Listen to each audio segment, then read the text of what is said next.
If you sit at a desk all day and are constantly feeling stiff and just feel like you don't have time to get your flexibility work in, here's a super efficient follow-along routine you can do at your desk to relieve some tension and improve some mobility. So let's get started. So first we're going to open up the thoracic spine. When we're sitting and constantly hunched over, we can get really stiff in the opposite direction, which is thoracic extension. So we're going to place our fingertips under our chin and our hands on our chest, and then we're going to flex and extend the spine. So round the spine and then get your chest up toward the sky. We're going to do 10 repetitions and then hold that extension position for 10 seconds. Next, place one hand underneath the chair, which will lock your scapula in this depressed position. And then you're going to side bend your head away. And you can see my neck muscles from here being nice and stretched. So we should feel a nice stretch on the side of the neck and into the traps here. So from a front view, we're just doing pure side flexion here, trying to get the ear toward the shoulder. About 10 reps a side with a final hold in the stretch position, last rep. Next, let's get the hips rotating. Working internal and external rotation of the hip will lubricate the joint and free up the joint capsule from the excessive stiffness from sitting. So we can do this right in our chair. We're going to dive the knee in toward the ground, working internal rotation. We should feel our groin pulling us into the position. And then we're going to squeeze the knee out to the side, working external rotation, coming on the outer edge of our foot. We should think about squeezing the glutes to pull us into that position. We want to make sure we're not feeling any knee pain with this, so really think about rotating in the hip joint itself by pulling the heel outwards as we're diving the knee in, and then trying to pull the heel up and in as we bring the knee out. This ensures that we're actually rotating at the hip and not just the knee.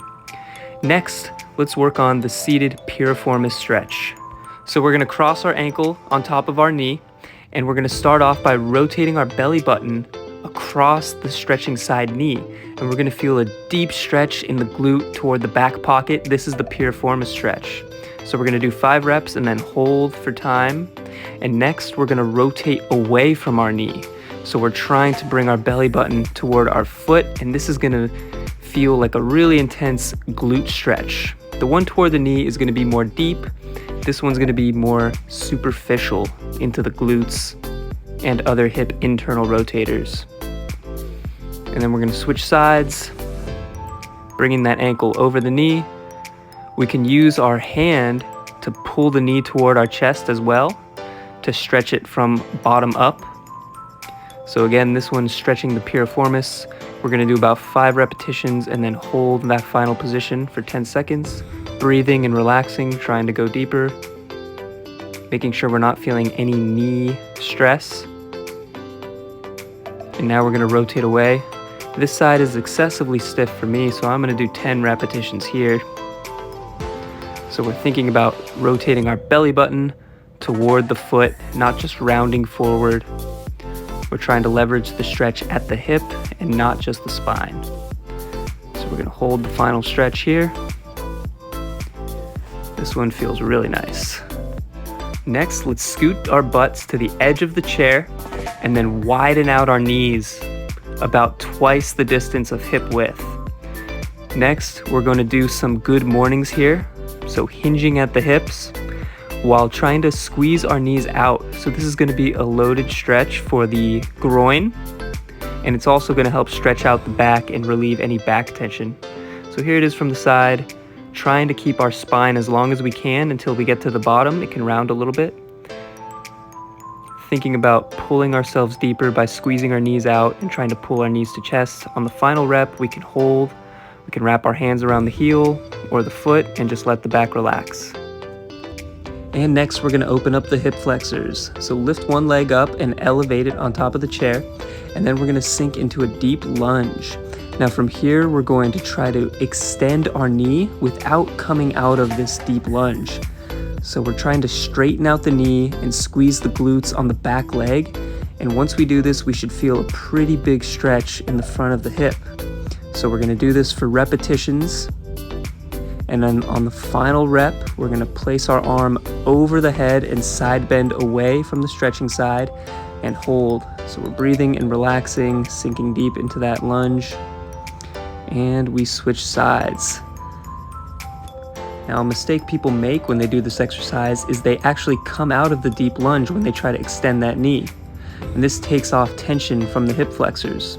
So we want to stay in that deep lunge as much as we can and just try to straighten out the knee and push that heel back and squeeze the glutes. The hip flexors are notorious for being excessively stiff and weak in those with a sedentary lifestyle, so of course we're going to show them some love. 10 reps and a final hold for 10 seconds.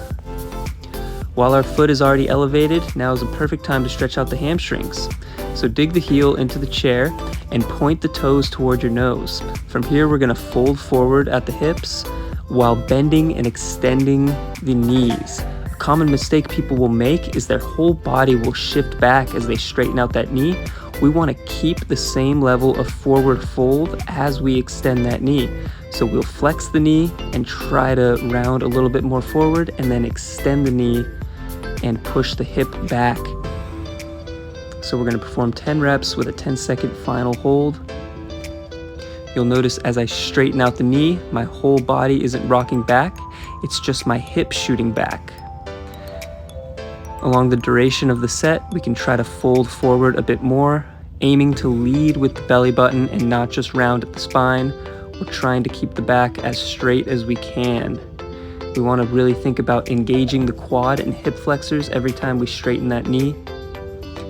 And that was 10 reps, and now we hold, breathe, and relax.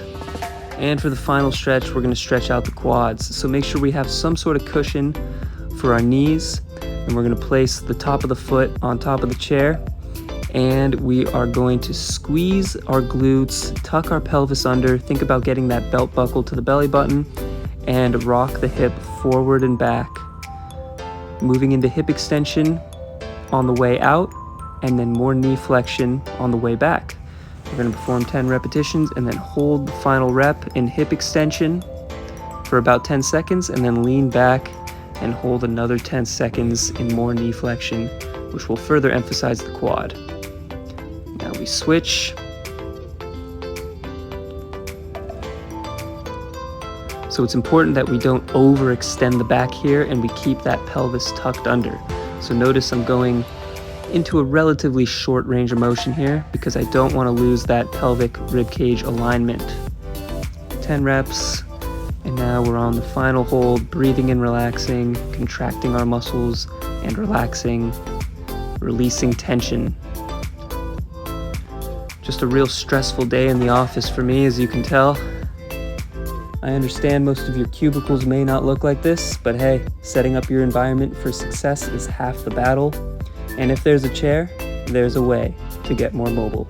Wow, I feel like a new man now, and I can actually focus on my work and not that low back and neck stiffness. Sitting or having a desk job doesn't have to lead to a stiff and immobile body. Go through this routine for 1 round each side, but if you have the time and want to turn this into a full flexibility workout, feel free to go through it for 2 or even 3 rounds. So try out this routine right at your desk and relieve some full body tension that you may get with sitting.